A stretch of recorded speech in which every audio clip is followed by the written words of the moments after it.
Let's get back to the meeting. Members, can you take your seats?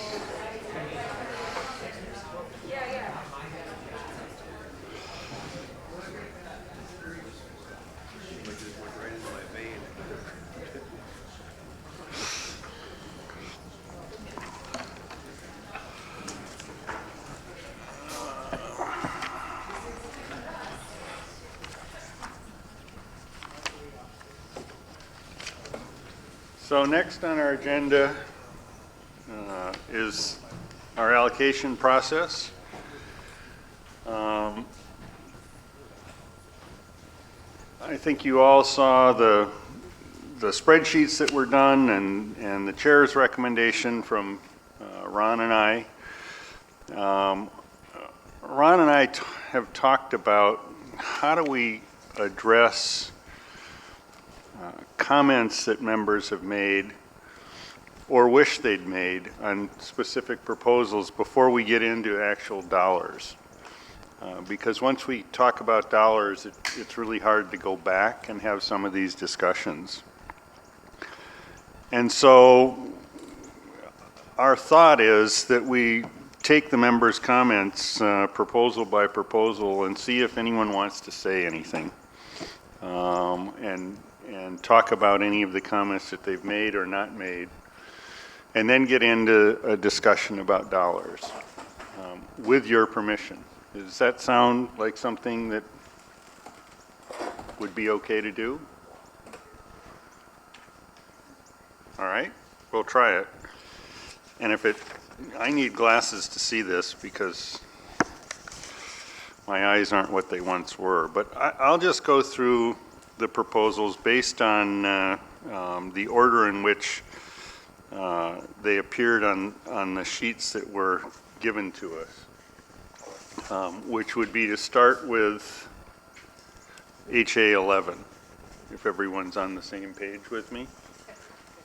Because there are a few pages here. Oh, good. So, Mark, you just had a comment on HA 11. Enhanced habitat work in metro areas. Do you want to say anything about that? No, just as I went through, Mr. Chair, as I went through reviewing it, I kind of missed,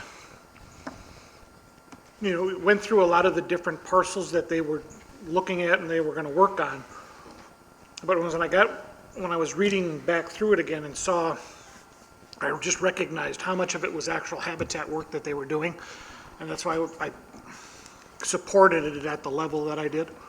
I just wanted to make sure that everyone understood that there was a lot of habitat work embedded within that proposal.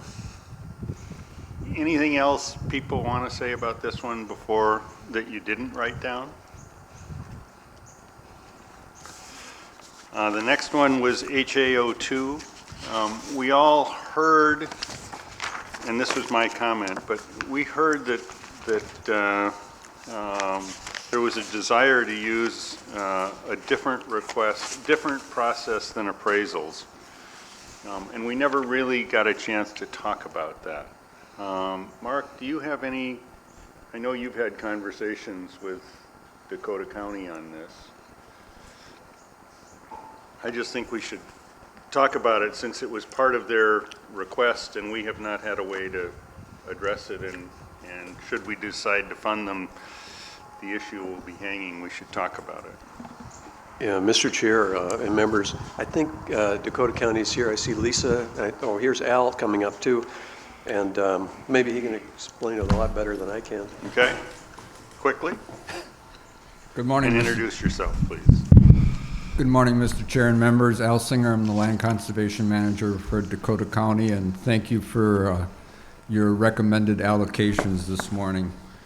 One of the things that, and we've been doing this now for a while, is if we want to really accomplish wetland restoration work in the agricultural lands of the county, we need to be able to do two things. One is to be able to compete with agricultural producers and sort of the market realities of that. And then also, landowners really at the beginning of the process want to know what they are going to be compensated. And as you know, with appraisals, it takes time. It's very difficult to really get good qualified rural appraisers that do easements on agricultural land. We also know that restoration projects look very different from when you begin to when you end, because you're dealing with drain tile and you don't know where it's located, and there's just a number of different variables. And so then you do an appraisal, you get a value, then you go to the landowner, then you have to change the appraisal again based on the final project.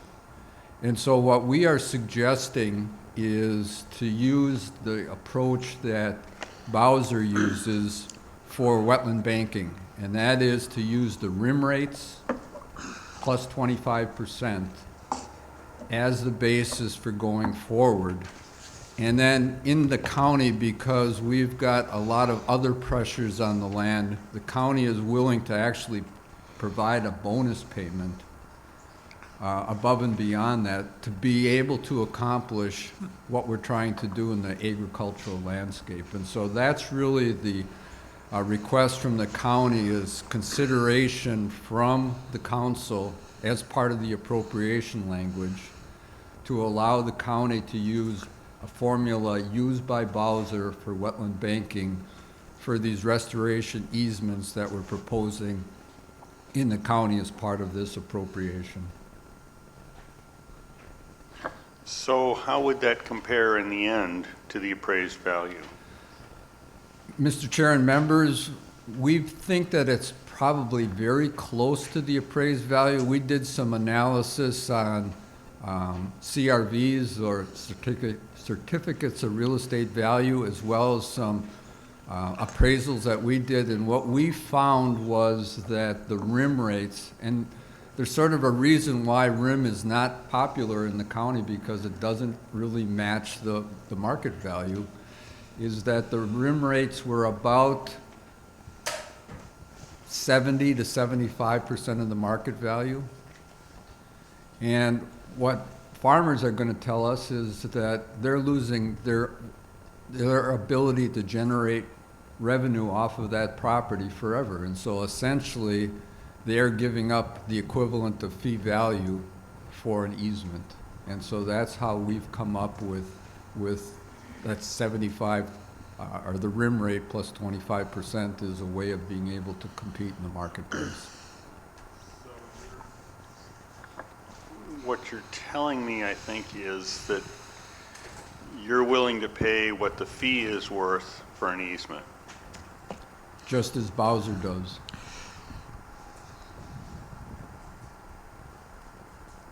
Okay?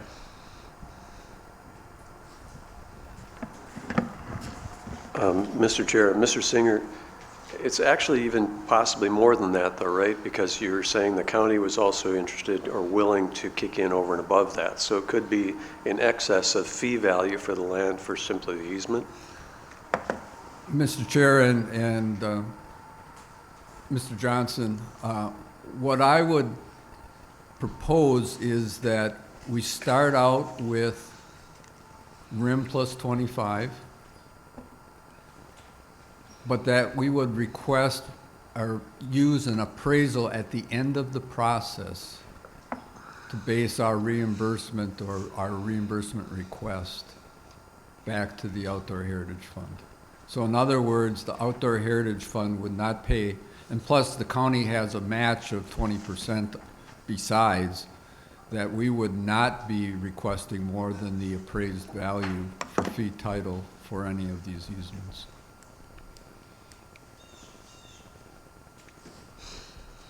So you want an advance based on a rate, rim plus 25, but you will make us whole by using an appraisal after the fact Correct, Mr. Chair. for the value of the easement. Right. Okay? I'm clear on that now. Anyone else have questions? Great. Thank you. Thank you. Thanks for clarifying it. The next is the Mississippi Headwaters Habitat Corridor Project. Based on the discussion that we had about, and I can't remember the project, but earlier this year where DNR Forestry had put a bunch of trails, either 7 or 13 miles of trails on property. My suggestion for us to consider is when we approve this allocation that we not put DNR Forestry projects in the mix for the Mississippi Headwaters Corridor project, so that it is other projects that they had proposed, not the DNR Forestry projects, to avoid the issue of ATV trails all over property protected for habitat. Mr. Chair, is this specific to this one, or are you thinking across the board in general? This was the one that I noticed the most of that being done, but I'd be happy with any of it. My perception is, and this is why I pinged it, is when we're providing money to protect habitat, having the ability to put unlimited trails in it at some future date is not true to our mission. And so DNR Forestry is the only group that we're working with that I'm aware of that sort of has a component of their management including ATV trails. And so I'm just suggesting that we exclude that particular land ownership pattern. And I'd be happy with all our proposals, but it was the one I picked it up on in reading the proposals. Mr. Chair. Tom? Mr. Chair, you and I discussed this a little bit. I considered it cautionary as much as anything else, but I'm assuming we aren't including lands that already have trails on them. I don't think we can do that. Ski trails, Hunter access trails? I mean, I think that we got to take this a little bit on a case-by-case basis and help and the DNR needs to help us out. But we do have, I think it's worthwhile to, as I say, warn everybody. As I mentioned to you, the Northwoods project up in the Brainerd area on the Mississippi was a real eye-opener in terms of things we shouldn't do, and so I understand the problem here, but and I don't want, for instance, on a habitat project to necessarily have an ATV trail go on a snowmobile trail, because snowmobile trails are in the winter and they do a lot less damage than an ATV trail. Back to my initial point. I mean, I think there's got to be some flexibility, but that people need to know that we're looking at it. Josh, you have a comment? Yeah, thank you, Mr. Chairman. Mississippi Northwoods is in my district. And I will continue to remind this council that the ATV trails on that property are incredibly popular. And I think it's incredibly discouraging that we would exclude that recreational opportunity out of hand without taking the interests of individual communities to heart. And it is, I think, absurd to suggest that wildlife is being harmed by an ATV trail or an ATV in general. There is all kinds of wildlife that I personally have had the opportunity to observe from an ATV on the Mississippi Northwoods property, Mr. Chairman.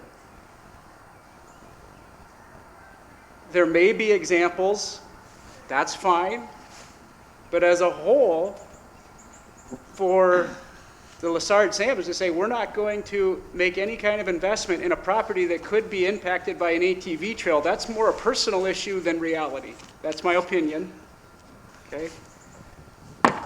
And I'm stating that based on my own personal observation of wildlife from an ATV. And that may not be something that's popular here amongst this group, but it is wildly popular across greater Minnesota to be able to access these properties. And we're not just talking about kids rip-roaring around like we might have seen years ago without the great work of ATV organizations run by enthusiasts that police themselves and educate and bring a huge benefit to the sport. We're seeing people that otherwise could not access these properties that we're purchasing without the benefit of an ATV. So by telling these groups you can't even participate in this process if you're going to have an ATV trail, that's lunacy in my mind. These people should be able to have the same opportunity as an able-bodied person or someone who maybe just is wanting to utilize that opportunity. It's a great sport, and it allows people to see greater Minnesota in a way that they otherwise couldn't, no matter what their physical abilities may be. So I hope that isn't the attitude amongst this group, that we're just going to tell groups you can't look at a property and expect to get funded if you happen to be interested in allowing ATV access. Mr. Chair. In answer to that, though, you know, as I said, it's cautionary, but this is a habitat organization. There's a certain amount of money that comes out of the sales tax, a constitutional amendment that's for trails.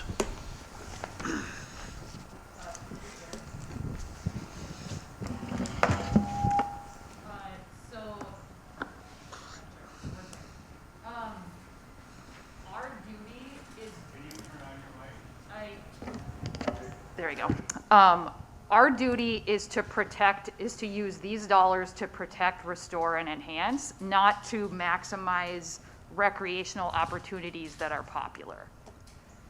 And I'm an ATV owner. I own land in the, I guess we're gonna call it the northern Mississippi region, if that's what we're gonna call it. But I think, and I am also, my only sibling is someone who does have a disability, who does use a wheelchair, and we need to stop using hunters with disabilities as a proxy for these arguments about the popularity of a recreational opportunity.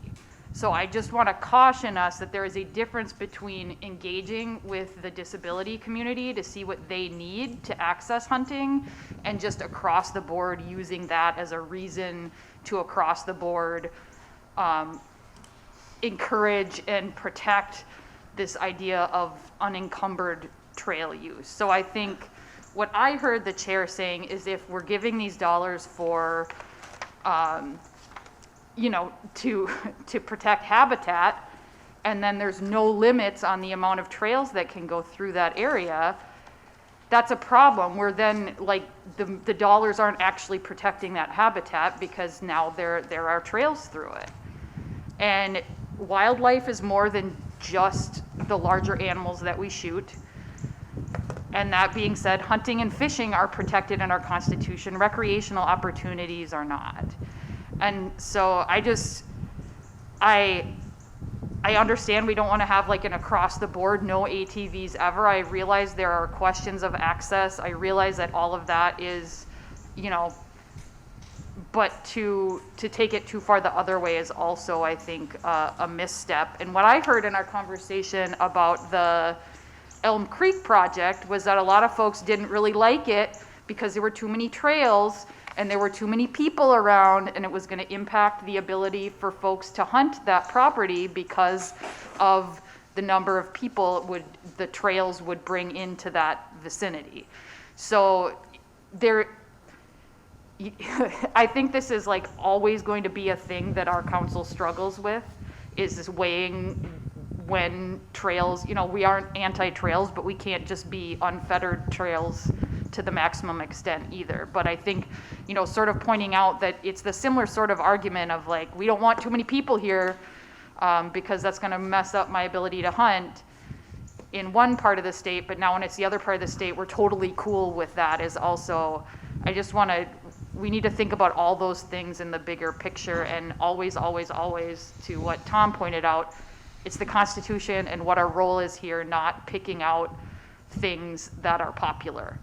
If we aren't the stewards for our wild places, nobody else will be. So that's our job, not picking out things that are like gonna be popular with voters.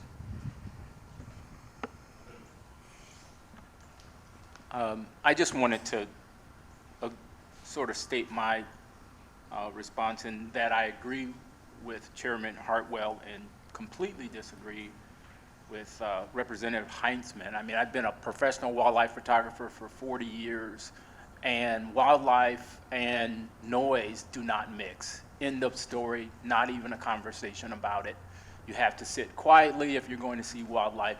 The longer you spend in a space in quiet, you will eventually have wildlife sort of repopulate that area. When animals hear noise from distances, they disappear. And we're not in the job of recreation, we're in preservation and restoration. And recreation has nothing to do with what we do, as far as I understand. I'm not a hook and bullet person. I don't hunt. I am a person who is concerned about, in nature, wildlife, preservation, conservation. I know that puts me at odds with some people. I don't necessarily completely poo-poo hunting, but I just know for a fact that disturbances of trails and human interaction, noise of any kind, disturbs wildlife. And if we're in the preservation and restoration business, then trails kind of don't go well with what we do. And if that's our charge with the Constitution or whatever it is that we have, then that's what we should put that in front of everything else. So I just want to put that out there. So I think I've scratched a wound. And Josh, just so you know, I am not against people getting out at all. But I would like to propose a next step for this, and you may or may not agree. And my next step would be for us to define in the next 6 months what's acceptable and not acceptable. What is the compromise we can all live with and feel good with, and that we include that in our language for requests for proposals next year, so that people applying understand what that is in advance. Because frankly, I picked on this project. I probably should have picked on other ones, Mark, but the point is, we don't have any guidance that we're providing for what makes sense and what doesn't make sense, and what's too much and what's not enough. And I think if we could do the hard work of coming up with that going forward, that would be a service to our partners and a service to the citizens that we're representing that are paying these bills. Does that sound like a reasonable solution? And Ron, I interrupted you, so. No, that's all right. No, I think that's a reasonable solution. This trail argument debate goes back so many years. I'm tired of hearing it, actually. David, the problem with your note is it's too broad to exclude any DNR forestry project. you mentioned trails and roads. Let's keep in mind that sometimes a road is necessary to manage the forest, to manage for wildlife habitat. And let's also keep in mind, trails can be a source of wildlife habitat as well. Planted with alfalfa, clover, you name it, deer will come out there, and I'll assure you also, deer will stand there and watch you go by in an ATV. They are not scared to death. I can assure you that. So we have a a lot of different opinions about what a trail does or doesn't do here. And David and I go way back on trails. We're both laughing. Because I've said this before, trails can be a habitat improvement. Roads are needed to manage the forest. I've said that. So I'm with David here. Let's take a look down the road and take them one at a time here. I'm gonna jump on this landmine for just a second. And, I think we should, as a council, and this isn't a pro or anti-trail thing, I think each and every one of us around the table has the ability to make that decision on a case-by-case basis. I think when we set a group of rules out and give it to those conservation partners that we're talking about, I think we kind of hinder ourselves in making that decision each and every time. I would caution the group about putting rules out there. Keep the ability to remain flexible on each individual basis as we go forward. Because I can tell you right now that I know there's a lot of places where I would not like an ATV trail or have ATVs anywhere near a conservation area. And other places where, you know, I could be probably amenable to it. So now that being said, I would agree with, I don't think any of the dollars that come from Lessard-Sams should necessarily be building trails. I don't think that's the way it's supposed to be. Does that hinder the ability of the Lessard-Sams work with the trail organizations from the state of Minnesota? I don't think it does. I think we have the ability to do that. But the flexibility to make that decision each individual case, I think we need. And Andrew, the challenge I have is what we experienced with the DNR coming back after we approved the project, after they have developed a plan for trail system and the money's already gone. And we don't have the ability to make a decision at that point.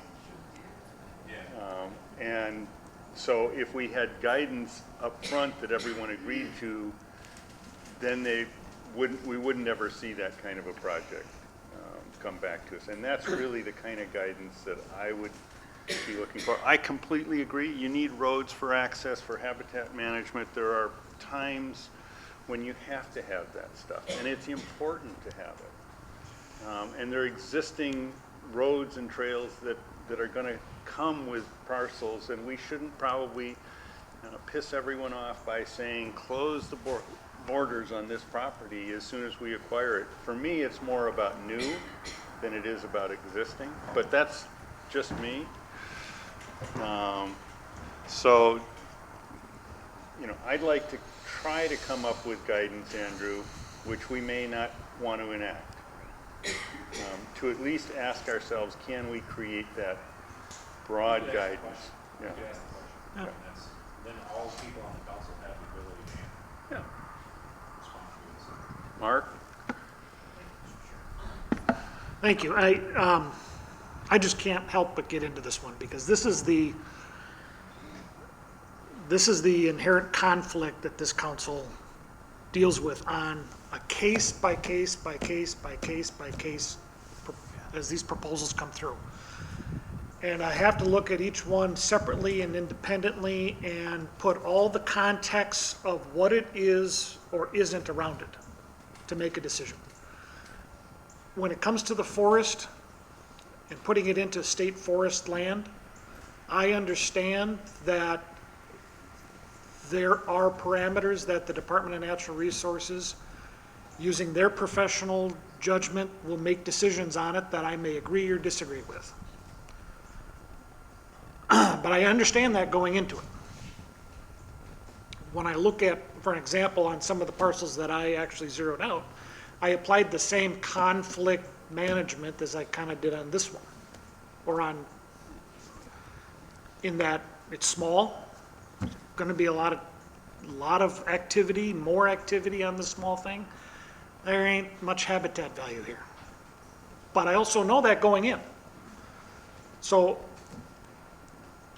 I guess what I'm trying to say is, I like the conversation. I don't necessarily like the conflict, but this is what our job is, the conflict management here. Specifically to what you're saying, I know going in, I don't want to create a patchwork of ownership in that forest.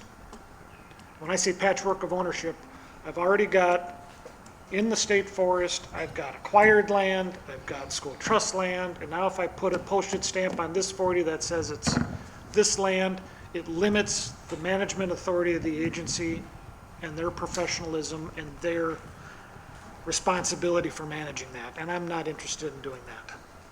So, like I said, I'll be on the other side, a couple projects later, I'll be speaking against it the other way, I get that. But I'm doing it in a case-by-case basis and how I see the world. So don't shoot me when I'm not consistent.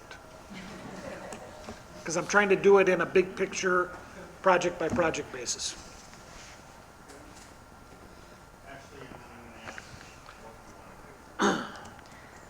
Thank you, Mr. Chair. I was just going to ask if maybe we could set up some things that trigger more discussion on things. Say, there's a certain percentage of trails proposed on an area.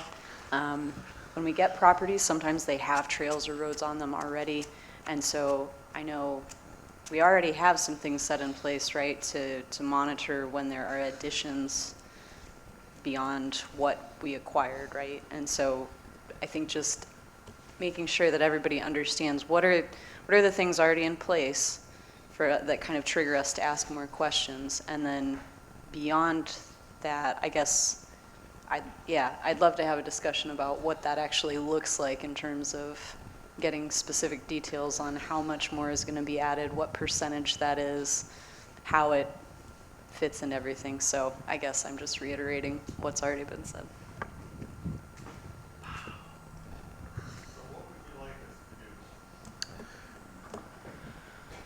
Do we want to have some more discussion about this as a broad thing, or do we want to just leave it as it is?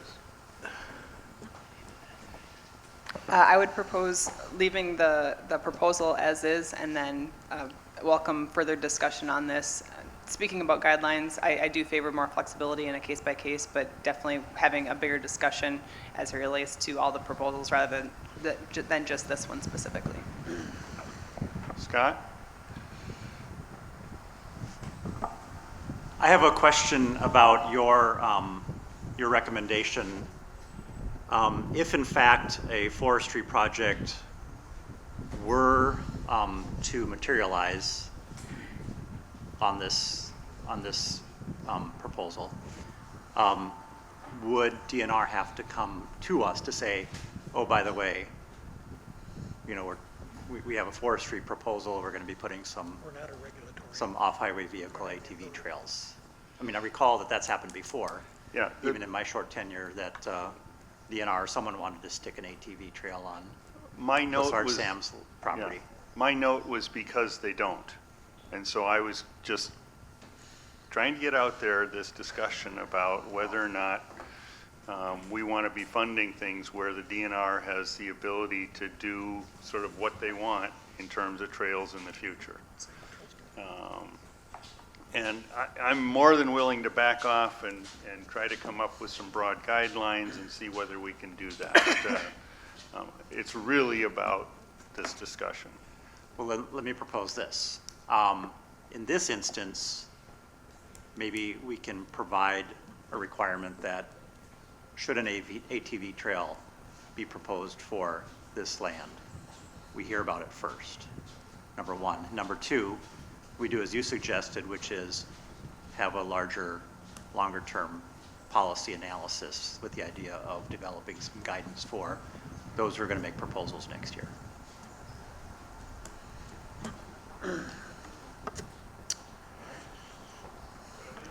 I just want to say I agree with that. I think, you know, pretty much what Scott said. I guess I'll just say I agree with that, so.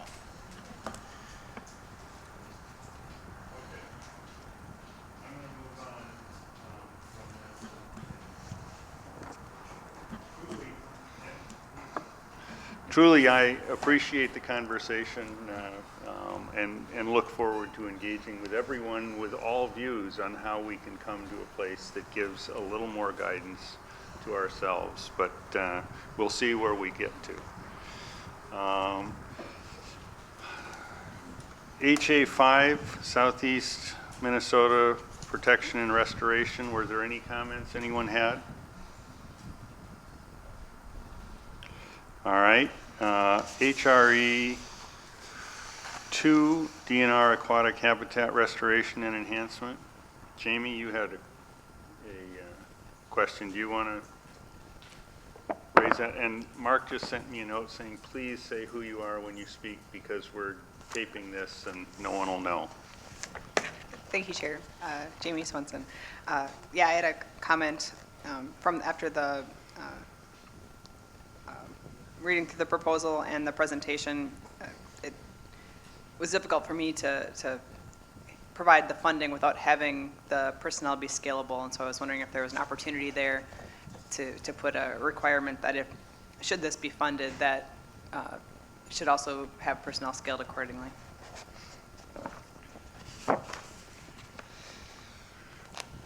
Which was kind of my comment as well.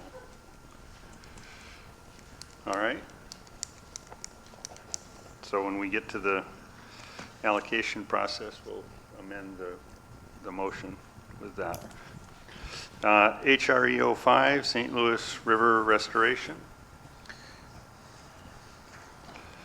PA 02, Rim Grassland Reserve. If you want to say something, this is your chance. PA 03, Prairie Chicken Habitat Partnership. PA 06, Rim Buffers for Wildlife and Water. HA 14, Sauk River Watershed Habitat. HA 12, St. Croix Watershed Habitat Protection and Restoration. HA 04, Protecting Cold Water Fisheries of Minnesota. PA 05, Enhanced Public Land, Open Landscapes. Jamie, you had a question or a comment?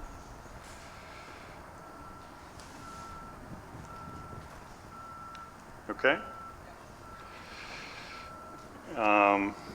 CPL,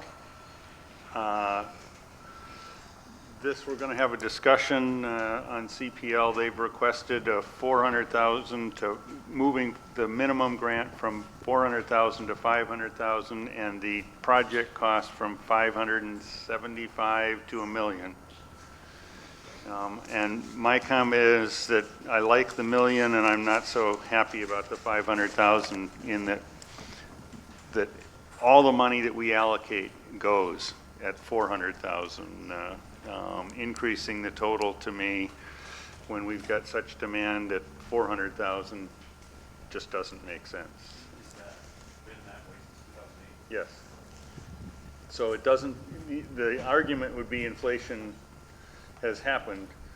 I would say if we could give them more money, then increase the amount, but they're spending easily everything they're given. So that's just my personal take on it. I think the project cost one makes a lot of sense. They have projects that come in that they're putting a patchwork of funding together, and CPL is one of those, and that would be helpful to get work done. So that's just my comment and recommendation. WA01, Accelerating Waterfowl Protection Area Program. WRE Mr. Chair, 01. over here, at the end, Mr. Chair. Jamie Beckerfin, I was just gonna use this opportunity to just say that one thing that I look at too is if it's like phase something, if there's already an X there and we're getting into phase whatever and kind of the amount of money that's gone to certain things over time, that that's something, you know, in being transparent with the public, like that's something that I look at as far as we have given so much money to this one project and sort of weighing that against like first-time applicants and wanting to make sure that we're spending the money in a way that's fair and spread out. So just wanted to use this as an opportunity to kind of highlight that that's something that I take into consideration when putting those numbers in. Mr. Chair. Mark? Mr. Chair, Representative, sorry. Hello, Mark Holston. Representative, I need help with understanding what you're saying. Because I understand when it's a program that's a project, like ACUB. It's a defined area, but it's a program. I mean, they're presenting it as a program, but it's really a project. Where this is really a program that's a program. I'm just missing something here. Yeah, and maybe this was the wrong one to pipe in on, but just like in general, overall, this is not a specific comment to this particular project, but just overall weighing stagnation and sort of like who is getting the money and where it's going to, and weighing which ones of those programs, you know, I want to give credence to people who are experienced doing it. And so you do want, because they can be more efficient, and that may be a good thing. But I just want to point out that that's something that I'm weighing back and forth of like not wanting us to automatically give the full amount to every group that's been doing this for a decade, and then maybe not giving the newer groups, or especially when those are counties or smaller groups who don't have sort of the infrastructure to know how to fill out the application, how to do all the things. It's just, I'm just pointing that out as a thing that I weigh when I'm looking at, it's hard for me to believe there's urgency when we're at like phase 15. Okay, so Mr. Chair, Representative, just for clarity, it's not about the work, it's about who. Well, I mean, by definition, if it's phase whatever, it's the same who, but I don't care whether the who is county or the DNR or. So it's both. It's the habitat work that they're working on. See, when I look at the habitat work, whether it's they're buying a WMA, they're buying a chunk of property, they're going to do the habitat development work on it. And so whether that's Pheasants Forever, Ducks Unlimited, Nature Conservancy, it's all kind of the same stuff. And so that's what I'm trying to understand, is it the physical habitat work that's being done in this area? Or is it who is doing the work, who's getting the money to do the work? Or is it all of it together? You just don't. Mr. Chair, I'm just reminding us that we're supposed to be going through the chair. It's weighing all of the things, but not going in autopilot where we're just a conduit to funding different groups because they're the same groups we're used to seeing. It's taking into account that the group that might not be the most efficient machine in getting the work done doesn't mean that that isn't a valuable project, and sort of weighing that we are used to, you know, what we're in year 13, like things sort of, especially in the work that we do, things tend to sort of, the way that things have always been tend to be that the way that things are going forward.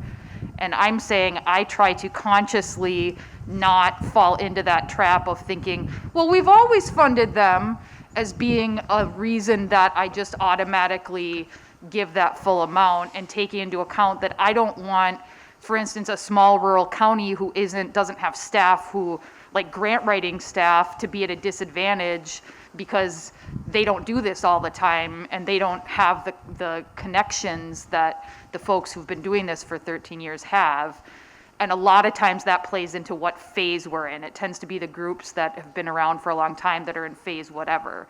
So for me, when we're looking at those things, that's how I'm weighing and trying to take into effect, like maximizing the absolute every single dollar of it has to also, and who has experience has to be weighed with, we don't want this to just be a council that rubber stamps funding for all the same groups who always get funding. Just to paraphrase, it's a filter you use when you're doing your allocations. It can be, and it, especially when we're looking at the urgency, you know, a project that's like, hey, we had this weather event happen and we need this thing done and we need, you know, like that's an urgency as opposed to like, we're gonna do more WMAs like we have for 13 years is like, and then when there's still dollars not spent in all these other years as well, you know, that's a thing that I am putting into the calculation. Okay. So instead of this just being, I'm just trying to be honest with folks, so it's not just a chart where everyone puts in random numbers and you don't know why people are choosing things the way they're choosing things. All right. WRE 01, Living Shallow Lakes Enhancement and Restoration. WA 04, Shallow Lake and Wetland Protection. FA 02, Minnesota Forest Recovery Project. I put a comment in there that we should perhaps only fund the management portion of the project, but it's not a passion. It was just, when I looked at what they were trying to do, I thought the management was more compelling.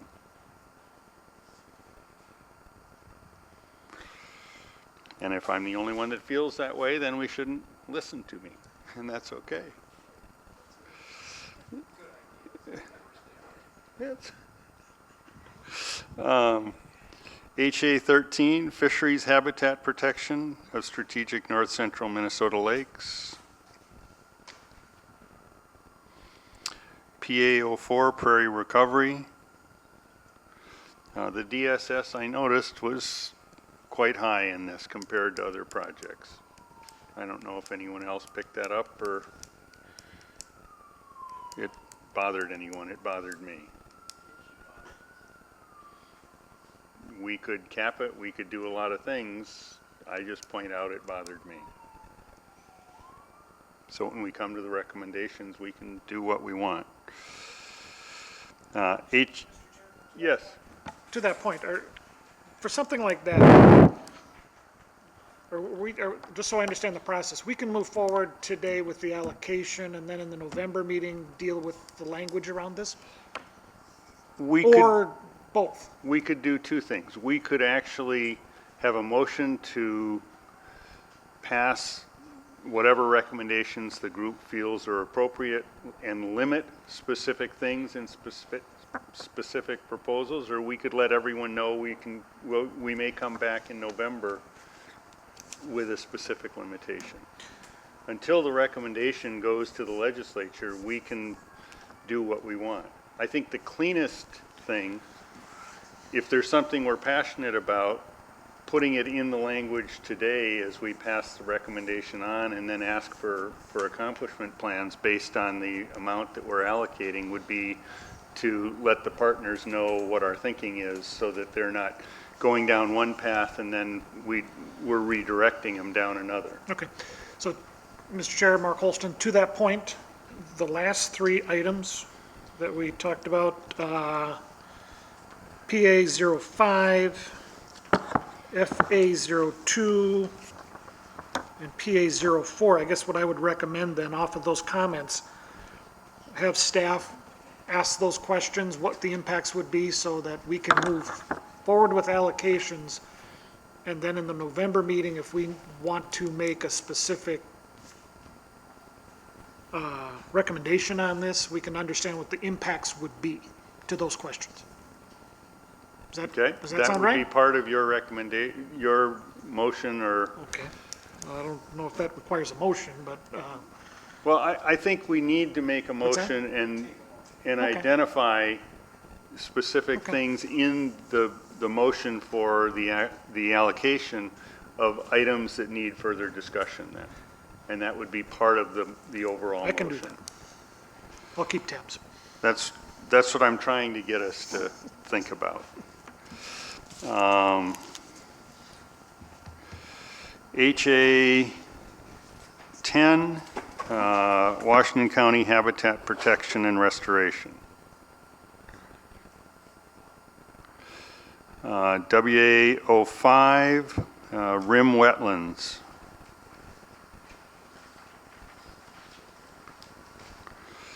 WA 02, Wetland Habitat Protection and Restoration.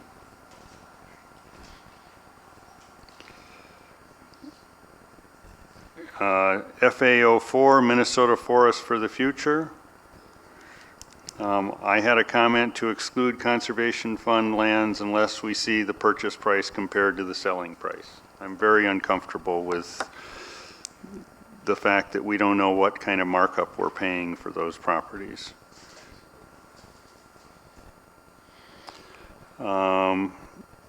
WRE 02, DNR Accelerated Shallow Lakes and Wetland Enhancement.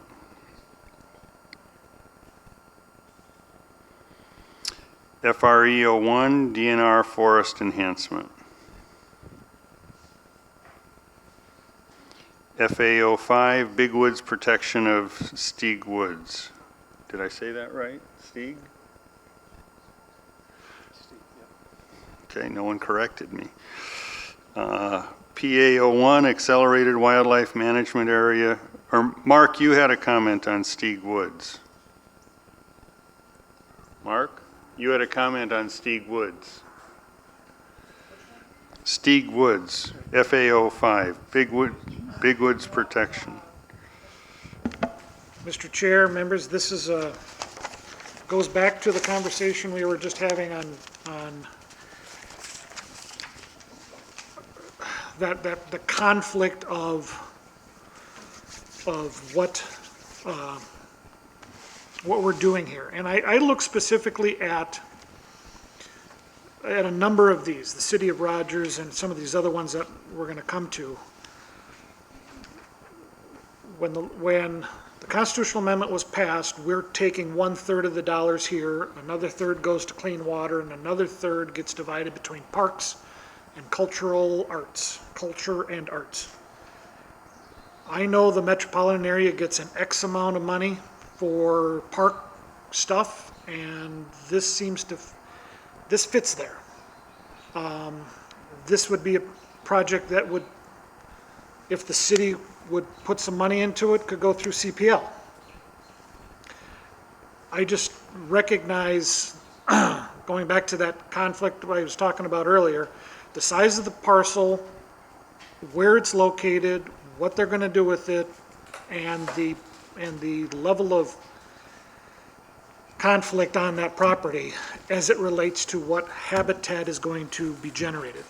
It's low habitat value, not necessarily as a parcel, but in management, it will be low habitat value, high impact. And there are other avenues that I believe are more appropriate than this one. When I say other avenues, other funding sources. Mr. Chair, Yeah. maybe we could have a clarification on what's metro and what isn't. And who do you think will make that clarification? Mr. Chair, I wasn't entirely sure, but just, It isn't going to be me. Well, Mr. Chair, within the 7-county metro / in the, if I remember it, Rogers is not in Hennepin, it's up in, but I believe they're in the greater metro, greater parks. There is a portion of the revenues that are dedicated to parks in outstate for development, or acquisition and development. And that would be that. I mean, that would be the funding source that I would envision that they would have access to. just a quick comment, Mr. Chair. wouldn't dispute the technical fact. It's, I might not go to Rogers and tell them they're Metro. Mr. Chair, my family's from the Big Lake community area, Becker, I totally get it. I've just got another request from our staff that you announce yourself before you speak. Because I'm not doing a good job of monitoring that, apparently. PA01, Accelerating the Wildlife Management Area Program. PA07, Northern Tallgrass Prairie.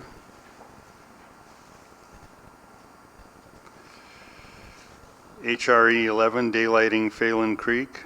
Jamie? Thank you, Chair. Member Swenson. I just had a note that there was some funding in there for public outreach and stakeholder engagement, and I know in the past, and per the amendment, that's not typically funded, so I wanted to make a note there that the allocation would not include funds for those activities. Okay. And I had a comment about who would manage, but I think that got answered. I wrote it down before I knew the answer to that. HA09, Cannon River Watershed. HRE 04, Buffalo River Watershed. HRE 10, Enhancing Metro and North Shore Trout Stream Habitats. I had a comment that large amount unspent from prior appropriations.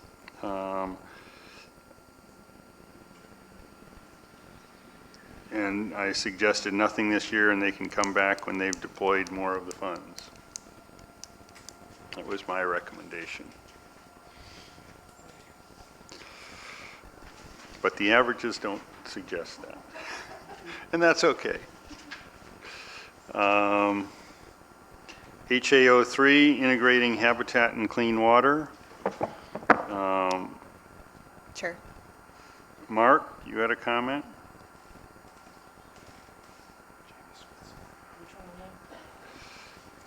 HA03.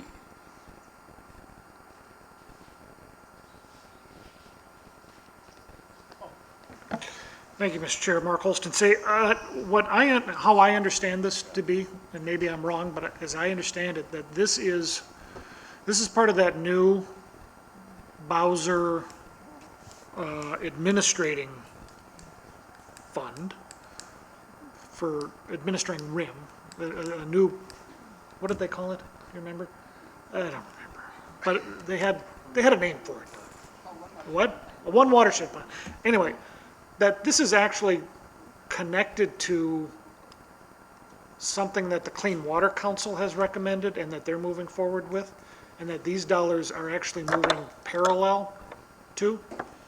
That was my understanding.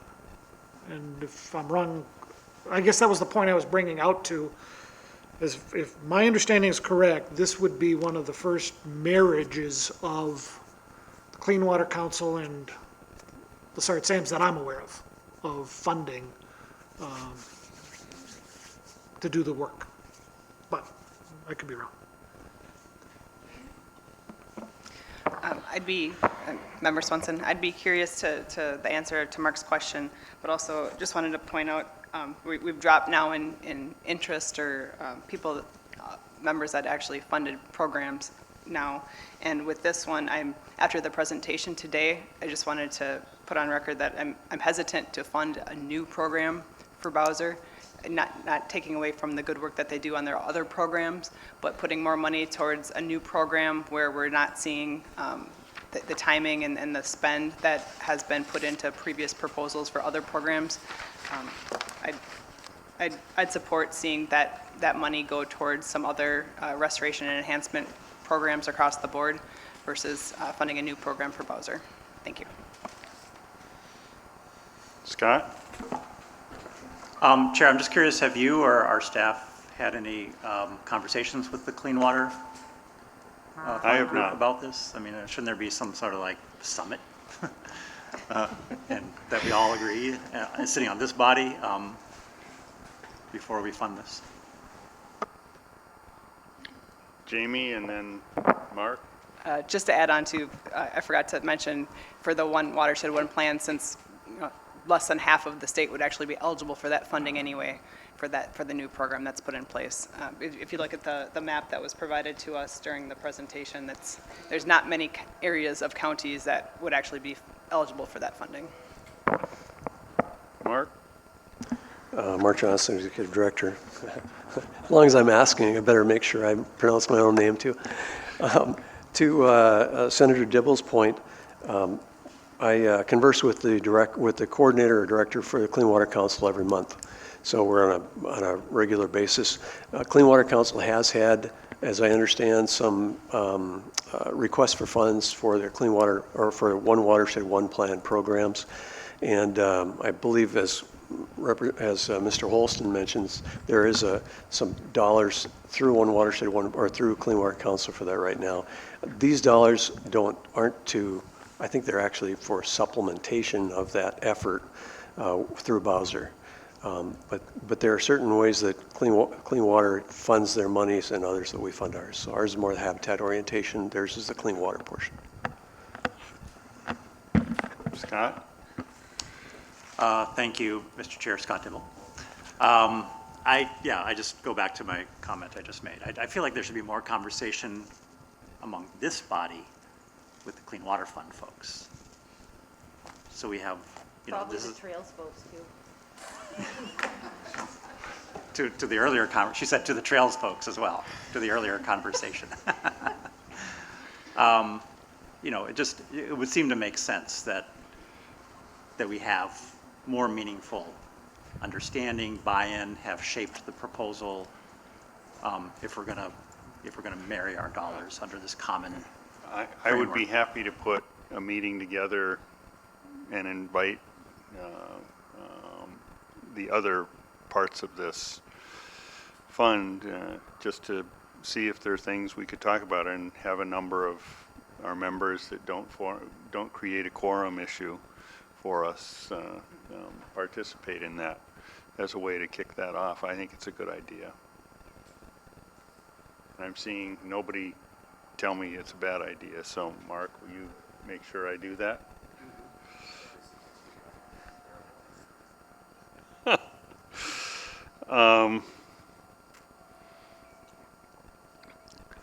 HRE 08, restoring and enhancing important bird areas. HA 08, DNR, WMA, and SNA acquisition. We've talked about IDP enough for a while.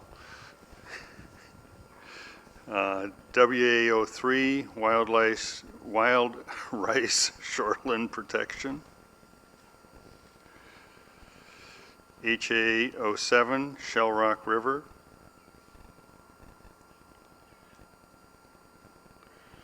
My comment there was that they've got a lot of money that they haven't spent.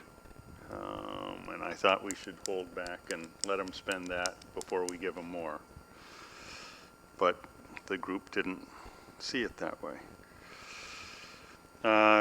Klondike Clean Water Retention Project. I just commented the match is exceptional. DNR Grassland Enhancement.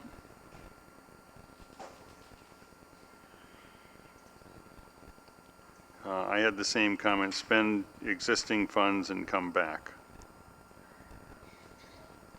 Mr. Chair, Yes, do I have, Tom. Tom Sachs, I noted both those that you commented on, actually the group agreed with you because they were like 25% of their, and 34%. So I think they all agreed with you, actually. How good. Not enough. Mr. Chair? Yes. Yeah, Jamie, Sorry. Yeah, no problem. Jamie Becker-Finn. Just wanted to make sure, and maybe whoever did all the math, I just want to point out that like some of the things that have 9 or 10 people supporting, some of those are due to conflict of interest and some of them are due to folks zeroing it out, and just want to sort of acknowledge that, because I don't want folks who've served on any of these or worked for any of these organizations to not want to serve on this council for fear that they're, you know, the things they care about are going to be negatively sort of tagged. So I just wanted to call that out, that some of the ones that weren't zeroed out, they're at conflict of interest, which is a different type, you know, different lack of support on the spreadsheet. Thank you. I think last year we actually had some that fell below the line because of conflicts that this year we haven't got that to contend with. FA03 Camp Ripley. PA08 Mountain County. Kristen? Thanks, Mr. Chair. Kristen Egerling. You know what, I feel like leverage comes up a lot and the lack of leverage, and this project was especially egregious just because of the testimony that it didn't seem like they were interested in even asking to find the leverage. And I don't know if, you know, what we can do to really hit home the point that leverage is important. And I feel like some people are still missing that. And we haven't required it, but maybe we want to consider that or somehow bold it or something, because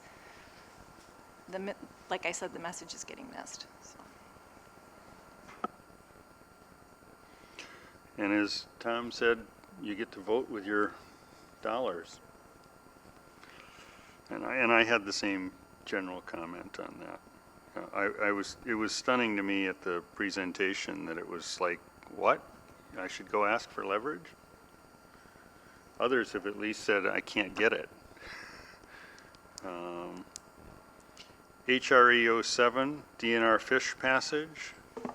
Mr. Chair, Scott. I have the comment I wanted to make but didn't. My thought on this is similar to, I think, Mark Holston's comment on dams, that there are other places perhaps to look and or partner on these kinds of projects within the transportation realm. And actually had a conversation with someone at the last meeting about that and about doing that. So that was my observation on this one. All right. HA01 Elm Creek. Dudley, you had a comment?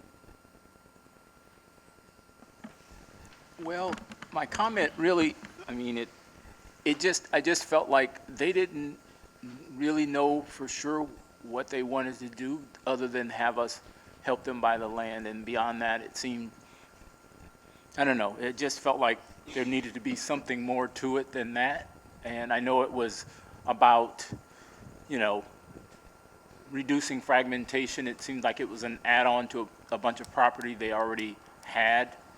But it just felt like they didn't really have a plan after acquiring the land. So that was the only reason I made the comment. Kristen, you suggested CPL.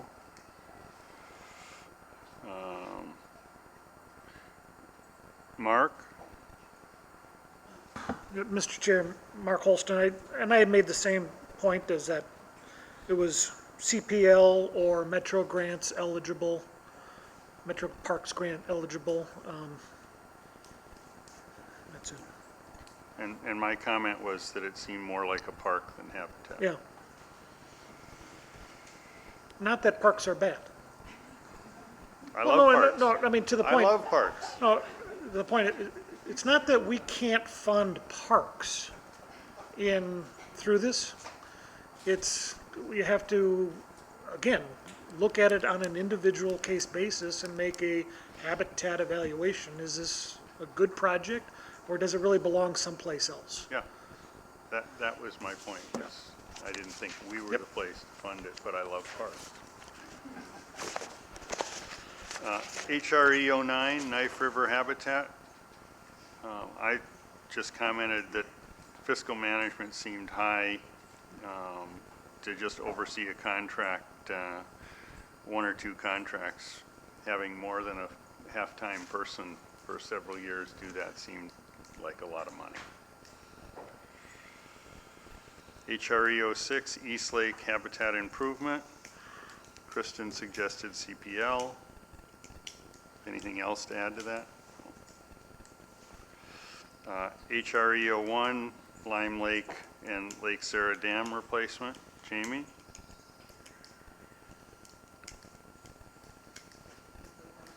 Okay. I said look for some matching dollars. Mark said CPL grants or DNR dam safety program. Yeah. FAO 1, preventing forest fragmentation and protecting wildlife habitat. And the rest are administrative. Mr. Chair? Yes. Yeah, on FAO1, I was wondering if other members could speak to why they zeroed that out. Some of them were obvious, like the dam one or, you know, sort of other ones, but I'm just curious why that one was zero, why so many people zeroed that out, if folks would be willing to share. Sure. Thank you, Mr. Chair. And, you know, in response Your to, name? Just because, my name's Josh. thank you. I'm trying my best. You did a good job, Mr. Chair. No, I think that this is part of a larger conversation that this group had in a previous meeting.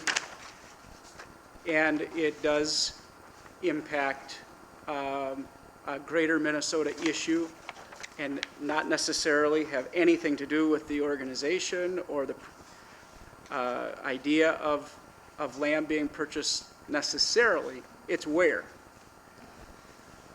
You get up in this part of the state where this project was being funded, and my understanding, just looking at the project specifically, was it's in an area where there's already a lot of public land. And if I'm incorrect, and I'm speaking incorrectly, I apologize, but it does appear that that's the case. So that was my reason, and I would think that part of the concern that other members might be feeling is along those lines. Dudley? Yeah, and I agree with Josh. I was in that exact same camp for the exact same reason. Even as a professed conservationist, I just felt like they needed to be able to generate tax revenue.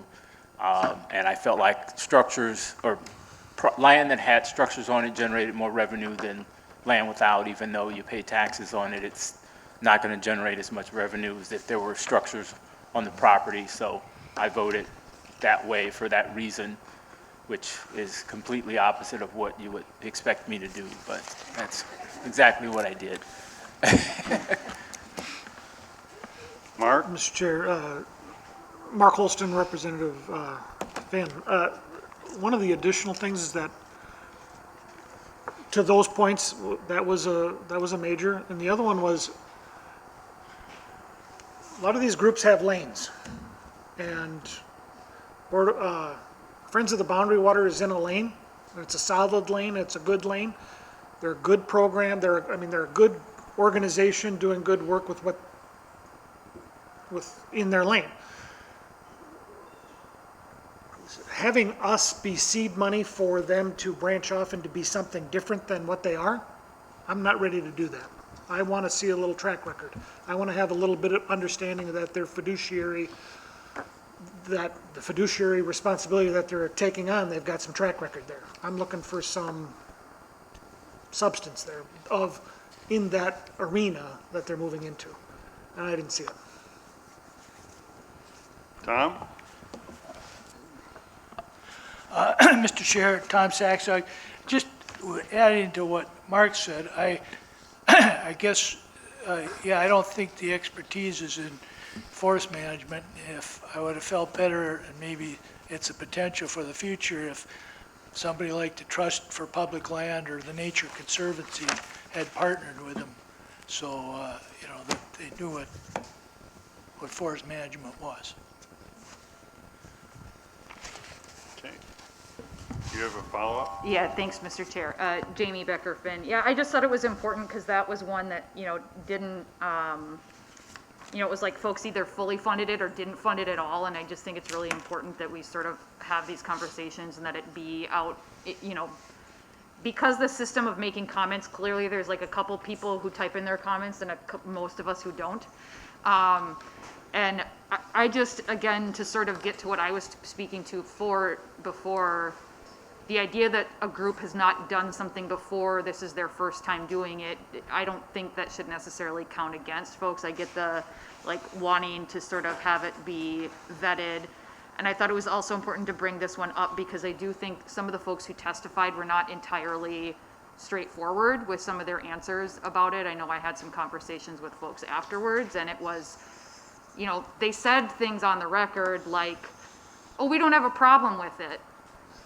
But they actually did have a problem with it, and it was their desire to have it developed and have a bunch of structures go in there and have a bunch of cabins.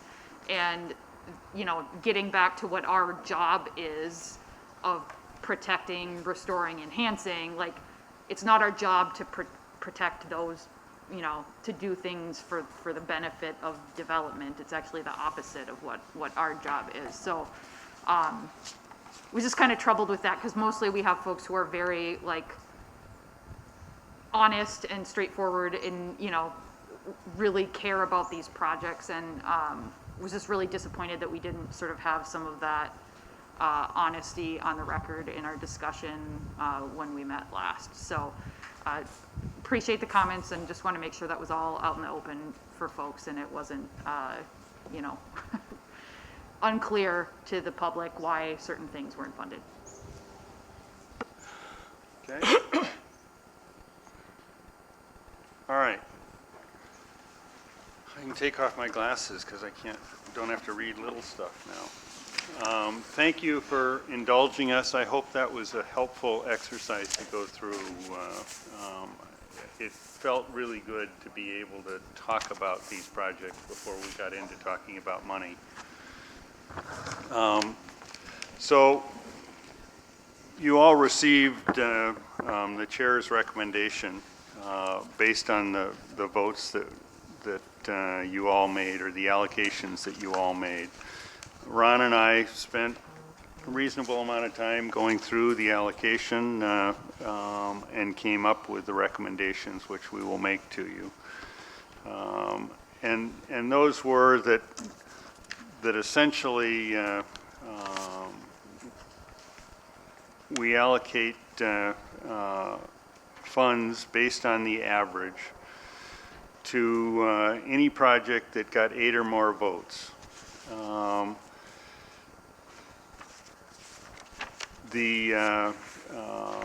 The average allocation would total $136,779,000 for those projects with 8 and more.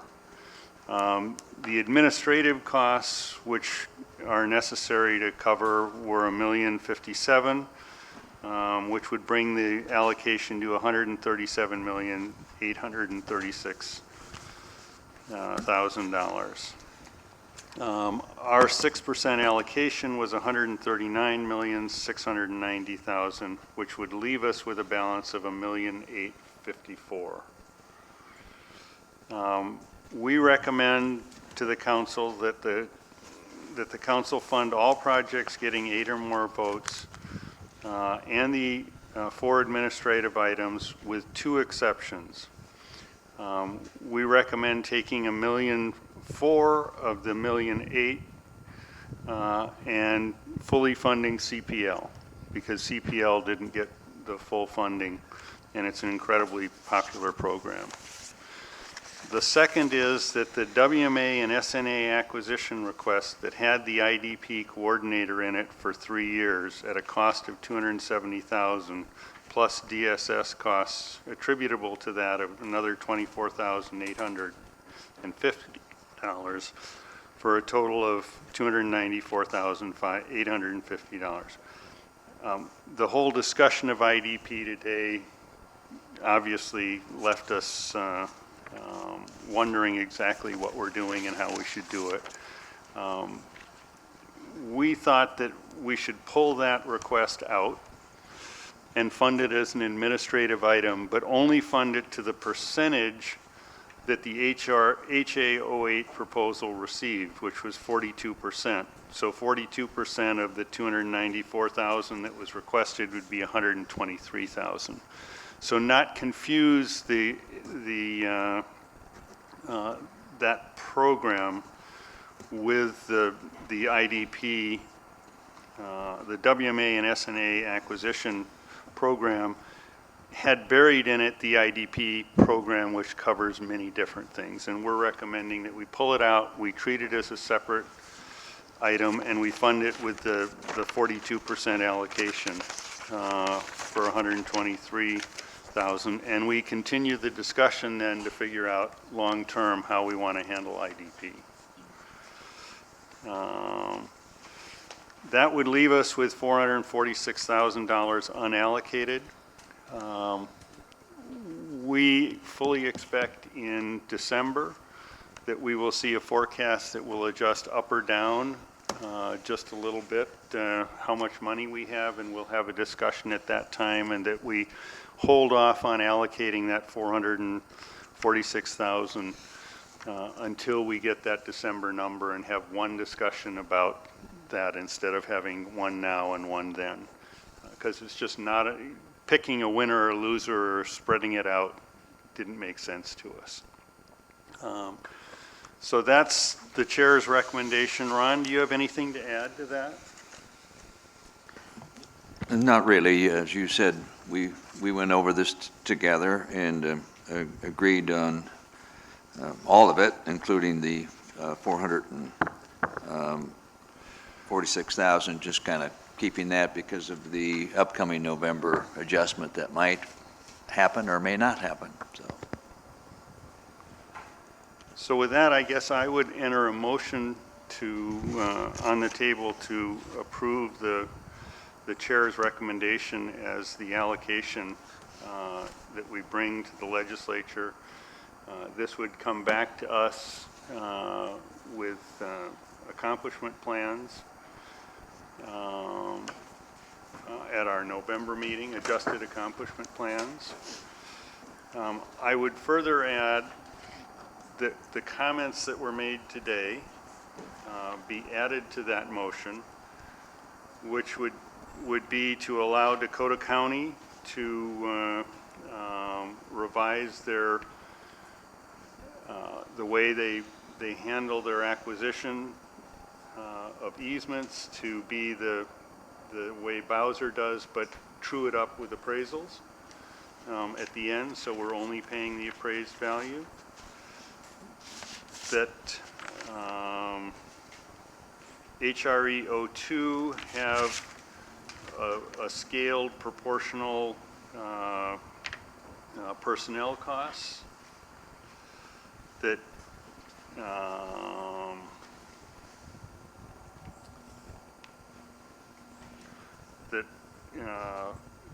FA 04 exclude conservation fund lands unless we see the purchase price compared to the selling price. And that HRE 11, daylighting Phelan Creek, have no money for public outreach and stakeholder engagement. HRE 11, Phelan Creek.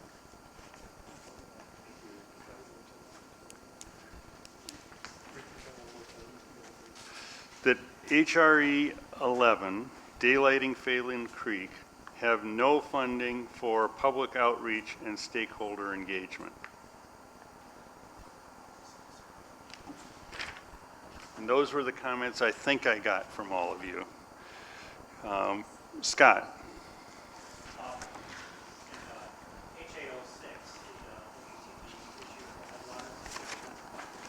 I didn't dare.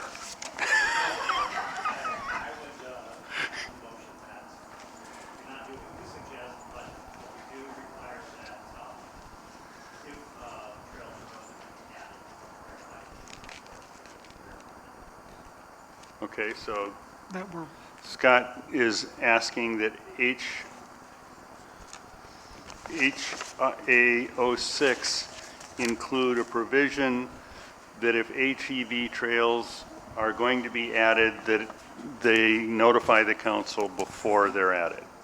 Is that your, Thank you. Scott Dibble, yes.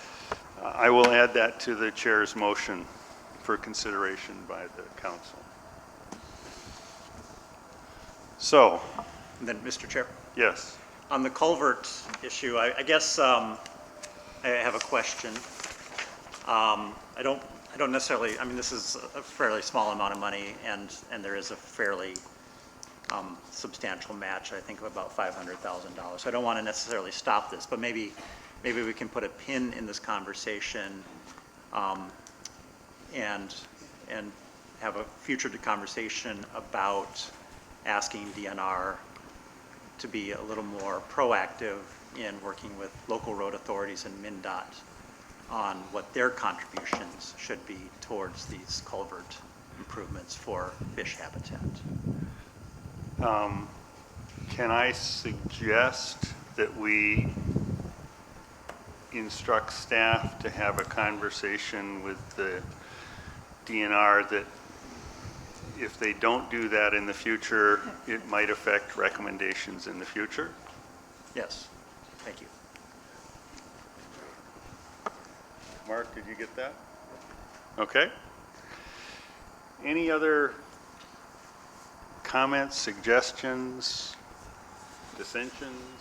Mr. Chair. Jamie? Jamie Becker-Finn. Was just gonna say, I think, just so we all sort of have this in our heads and in the future meetings, I'm not changing your motion or anything, but I think. Yeah, can't hear you. I think, it would be helpful as one of the legislators here if we would also sort of be able to publicly state, if we get more money in the February forecast, this is how the council believes it should be spent, so we don't run into that thing that happens every legislative session where there's more money and then it becomes like a thing.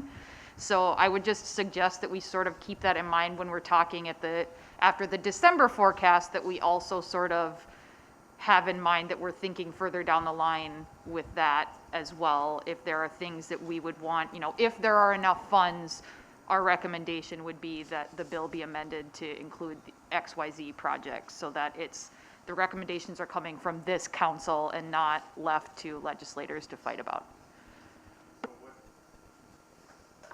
For those of you who are new, we get a December forecast, which luckily in the last few years have had more money than we expected. We have a 5% margin in our requirements in case money doesn't come in, so we don't have to unappropriate money. We decided this year the recommendation to be at 6 because that was a wise thing to do. And we get a December forecast that we then act on, but there's also a February forecast, and we don't have a meeting, and our requirement is that we provide our recommendations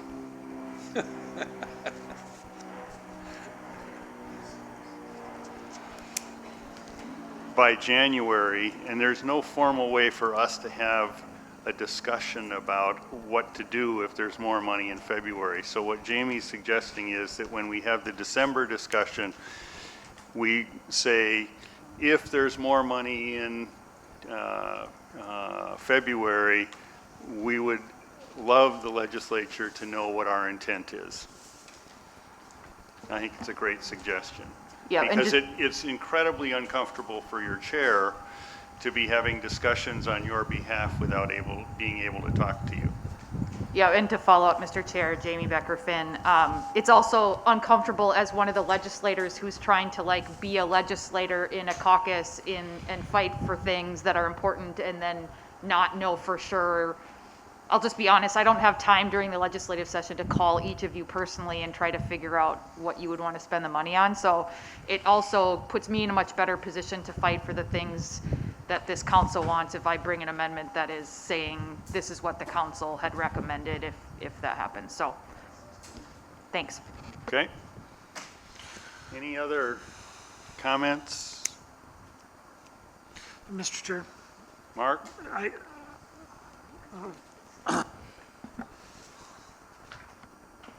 Mark Holston, I was unclear. Did the ATV trail thing, DNR, did that get attached to a specific proposal, or is that a generic? I didn't quite understand what It was being to a said. specific proposal. Okay. I know we've struggled, we've talked in my 2 years on this issue's come around and around and around, and I just would hate to see it attached to the funding proposal. I think we're gonna continue to want to talk about this, we're gonna continue to, we can do a lot of things. I just don't know if we want to attach it to a project, to our funding proposal now. If we want to bring DNR to come in and have a conversation about trails, we should do that. But let's keep this clean. Let's keep this, So just, I struggle with what to do Yeah. here. I think the request is that on that project, because they'd identified DNR forestry, which would have a lot of trails, typically in their lands, that they come in and just notify us before they do it. No requirement not to do it, just a notification, because we need to have the bigger discussion about how to create the guidance. and Mr. Chair, I that's what I'm just little, I see the big picture, I understand with what we're struggling with. I don't know why we're attaching it to a project. Because all state forest lands, and there's gonna be more acres going in, it's all gonna be subject to the same issue. It's a big issue that we have struggled and are gonna continue to struggle with. Let's not attach it to a project. Especially when we don't really have any authority over it to begin with. So Scott, are you okay if we just attach it to DNR forestry projects anywhere in the recommendations instead of that particular project? Thank you, Mr. Chair, Scott Dibble. I think we should definitely know when our dollars being utilized for acquisition are going to result in, forestry projects that are going to have ATV trails. So sure, I mean, So maybe amending That's a different, the motion to say any of these that are ultimately going to result in having ATV trails, and then we should hear about, maybe it just comes forward in the form of a written already have notification and a question we a already director's report, so that we at least know what's going on. And then we're going to, of course, have this larger conversation that we've talked about earlier. So the chair is willing to amend his motion that any DNR forestry projects notify us if they have additions of ATV trails, knowing we're going to have a discussion about what guidance we want to give going forward. Would that be okay with you, Mark? well, Mr. Chair, we already asked the question. Every project in this book asks the questions about roads and trails. We already know. We're already notified. I don't know Exactly. what we're adding on here that we don't already know. I think it's the continual question about, which is a separate question than these projects. Are we gonna support projects going into the state forest administered by the Department of Natural Resources that might someday have trails developed on? And that's a bigger question that we need to address. I just don't think we need to have a bigger conversation on that. That's not relevant to this funding. It's relevant in this, but we're not there yet. We already know what's in here. Well, Mr. Chair, Scott Dibble, it's different than the conversation we had earlier when I asked, do we know? And the answer was no, they can just kind of do it, So yeah, sure, we asked the question and maybe their trails will be included, but when there's a specific proposal, I remember when I first came on, there was a lot of hand-wringing over some trails that were going to go on to some Lessard-Sams acquired property, and we wrangled with that. So I think the motion is, if there's a specific proposal or plan to put, that we know is going to happen, not might happen, we should hear about that. Not prospectively, possibly, yes, trails might go in. So that would be what I propose that we require. Maybe it can be a part of rider language in the bill that is proposed so that it's quite specific direction to DNR. And then, of course, aside from all of this, have this larger policy discussion / wrangle to come up with some specific policy posture on the part of this council going forward in future RFPs. Okay, Ashley, no. I'm not hearing a consensus on this. What I would like to do is take that out of my motion and allow Scott to make a specific motion or make a motion to amend my motion, including that, for everyone to decide instead of trying to figure out what the consensus is that I'm not getting to. Would that work, Scott? So my motion is taking out any reference to the ATV notification as your chair. Mr. Chair, Tom Sagsog, noting that, as you say in the application, we asked the question. So it isn't like, Yeah. So now you know what my motion is. Now, Scott, would you like to amend my motion with? no. No. Okay. Are we clear what the motion is that's on the table? Would we like to vote on the motion? All right.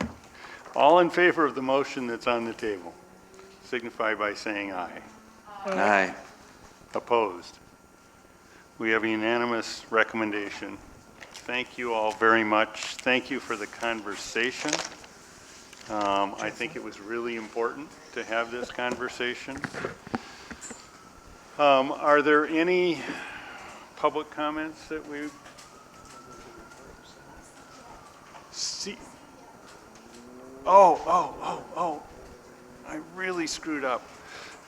Your chair, CPL has asked for and this was part of what I wrote, but not part of what I talked about. CPL would like to request that the funding limit go from 400 to 500,000, and the project total go from 575 to $1 million. And so that's what their request is. Your chairs thought that the 400,000 we'd like to stick with, and the $1 million made great sense. And so I'll open it up to discussion and a motion. And Mark can comment. Mr. Chair, Mark Johnson. Just a comment for this. The 400,000 to 500,000, just from a strictly mechanical standpoint, that currently requests before this council are 400,000 or plus, and in front of CPL are 400,000 or less. If the CPL goes to 500,000, now we've got that overlap, which I think would be uncomfortable for the council at this position. So just from a staff standpoint, I think that's maybe something that we'd better taken up down the line so we can discuss that and find out legislatively too that I think that's appropriate to changing the level for the council recommendations as well. Discussion? Jamie? Thank you, Mr. Chair. Jamie Becker-Finn. The 400,000, have we increased, has that always been the number? Yes. Okay, well then, I would argue in favor of agreeing with the DNR and increasing that level, because obviously the cost of everything goes up, and, we've seen here that even since just 2016, the rate increases. It just makes sense to me that number might go up over 13 years. Okay. Jamie? Member Swenson, can you help me understand, what was the purpose for putting that million, or the $575,000 limit on the total project cost? I mean, if they're getting funding from other sources and everything, what was the purpose of having that cap? I believe it had to do with not wanting for a $10 million project to come in, looking for an extra $400,000 for a fund that was designed for smaller projects and smaller groups.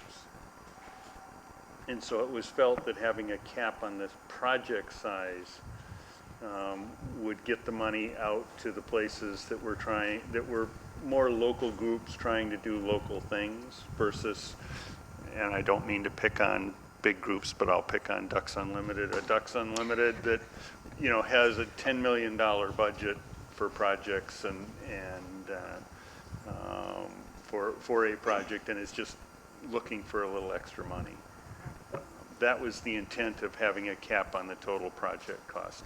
In fact, Ducks Unlimited type groups are coming in with small projects to the CPL program. So it hasn't limited them, it's just limited the total project size so that big projects get big money. Andrew, you have a... Yeah, this is maybe just a clarification to Representative Beck-Finn's question, Andrew Lang. Do we need to, the legislature probably would need to change that from 400 to 500,000, correct? If that was to happen? That isn't something the council can do. It would be part of our recommendation to the legislature. It'd be part of our motion that would go to the legislature that for this appropriation, it would be 500 instead of 400. I look like I just confused you. Okay, Mr. Chair. Just checking.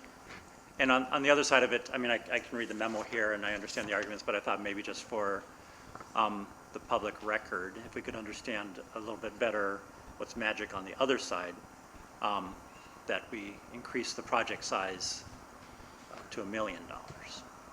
I think there were, the CPL program feels that there are a lot of projects that come in that have had inflationary pressures in the last 12 years, that no longer the 575 is likely a reasonable limit of the project cost. And I think they picked a number. I think you could pick 800,000, 650,000. They just felt like $1 million was it's still a reasonably small sized project overall. It's not a mega project. But it gave more flexibility to groups that were doing those kinds of projects. And Mr. Chair, Scott Dibble, one of the arguments I read was that it protects against gaming this fund and gaming these proposals by slicing out or cutting in half and making a smaller project out of what is actually part of a larger, you know, a different larger project. Have we had experience with that? Do we have some evidence that that has happened or might happen? I suspect that CPL could tell us that they've seen that. Great, thanks. Or they wouldn't have written it down. So, Mr. Chair, Scott, I'm married to a landscape architect, and I can tell you these hardscape kinds of projects, $1 million actually does not go very far. So these $1 million is still pretty small. Okay. Would someone care to ask, or Kristen? Thank you, Mr. Chair. Kristen Egerling. So if we make a recommendation that it goes up, that CPL goes up to 500,000 and then the million, can we also make a recommendation that we don't deal with projects here that are less than 500,000 because of that overlap issue? It sounds like you want to make a motion. I could do that, sure. Did you get that motion, Mark? The motion is that we accept the DNR's request to move the project limit to the project limit the funding limit to 500,000 and that the project limit to $1 million, and that we correspondingly change our limit for grant requests going forward to that same 500,000. Did I get that right, Kristen? Yes, thank you. Any discussion? All in favor? Aye. Opposed? Motion carries. Anyone want to bring up anything else? If not, we will see you all virtually in November. We're probably not going to do an outdoor meeting in November. What? Get your Blaze Orange out. I can just imagine sitting here in my Blaze Orange, freezing, thinking, how fast can this meeting get over? That would be good. And having everyone else say the same thing. It would. We'll see you all virtually in November. Thank you all so much.